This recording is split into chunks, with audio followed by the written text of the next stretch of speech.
So back in Dover, it's Wednesday morning.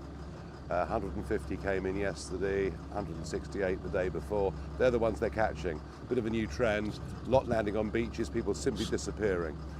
We're told that already torches have been seen on French beaches about an hour and a half ago.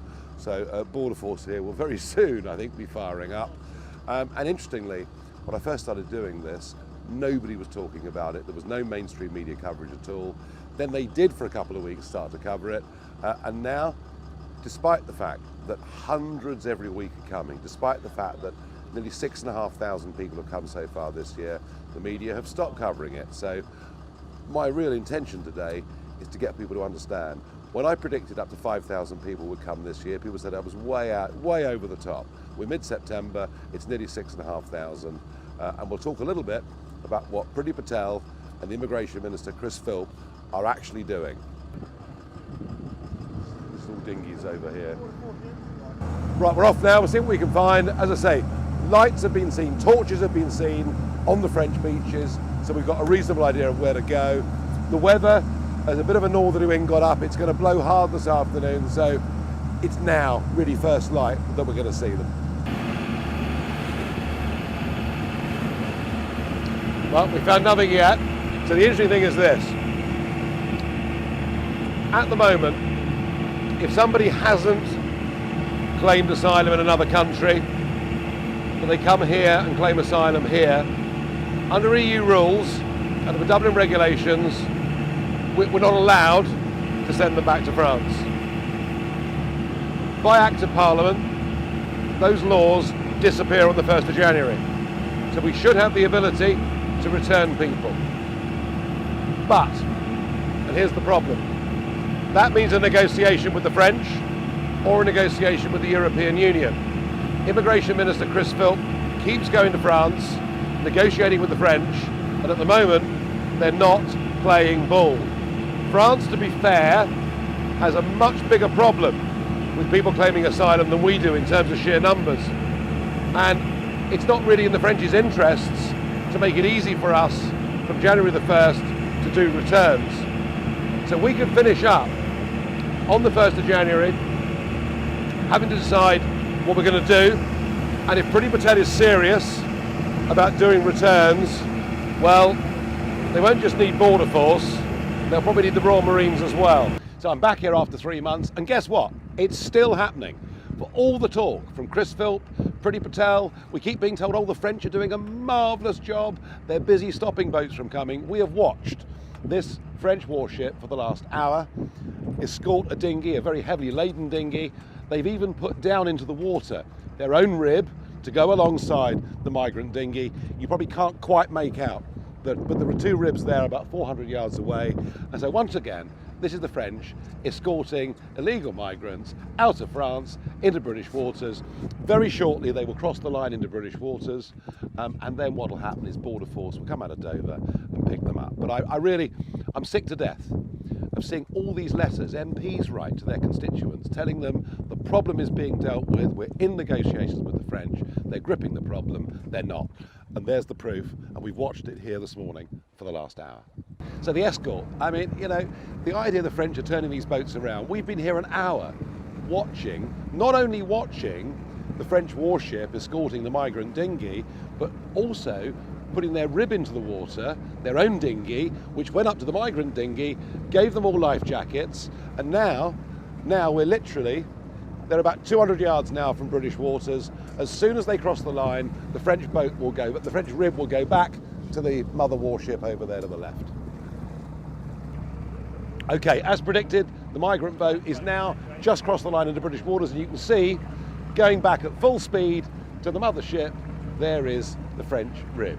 They've done their job, they're in British waters, no longer French responsibility. As it happens, we're the first boat onto this dinghy, so we will go and see them.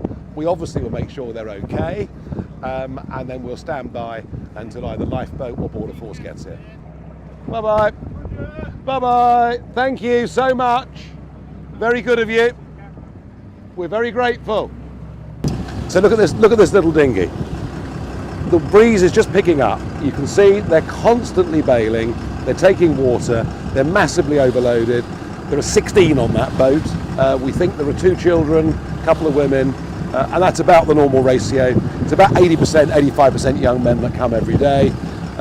Looking at the headdress of a couple, we think they're from Afghanistan. We've asked them, but they really have no English at all. We're obviously standing by. There's no lifeboat here. There's no border force. And given the amount of water they're taking, and given that the forecast is that in about 90 minutes time the wind's going to be stronger, we'll stand by till they get picked up. They look pretty wet. You know, today not a great day for doing it. I suspect not that many boats will come today. Certainly in a couple of hours time this will be pretty much impossible for a boat like this. Here's the extraordinary thing. Before, I filmed handovers where the French escorted the boats over the line to be picked up by RNLI or by Border Force. But in this situation, we are the only boat in the vicinity. You can see the conditions, they're getting worse, the wind is getting up. What did the French do? The French put their rib into the water, they gave them all life jackets, they gave them water, and they just simply let them go. But here's the thing, no one on that boat has any navigational skills whatsoever. They haven't got a clue where the UK is. They can't steer. They've almost crashed into us a couple of times.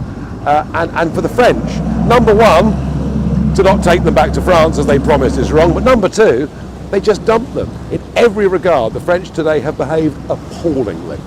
So we're in the shipping lanes, as you can see how perilous this is. They're taking water, they're in trouble, big vessels bombing down. In fact, the skipper of this boat did ring the big ship to say, please divert course, go more slowly.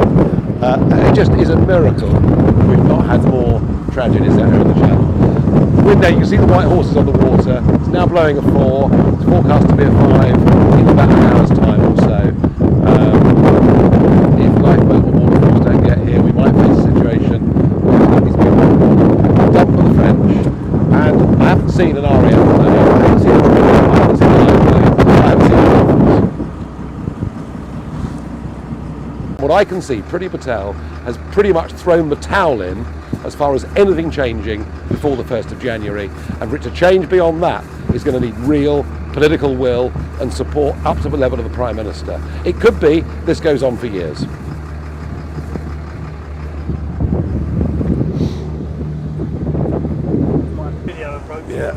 Yeah.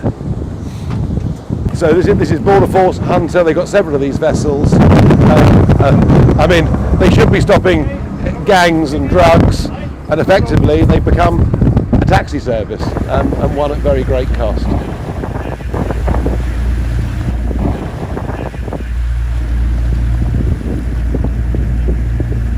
So you see, that's Hunter, that's the group of 16 that we saw, that's them now being landed, they'll be processed in the building there, they'll go to immigration, and then there'll be a coach waiting to take them somewhere else. We hear another boat, which must have left at about 2 o'clock in the morning, made a beach landing at St Margaret's. We did hear of a boat with oars, a kayak. I don't know what's happening with that, presumably picked up. So a small day in terms of numbers, but you can see why, because of the weather.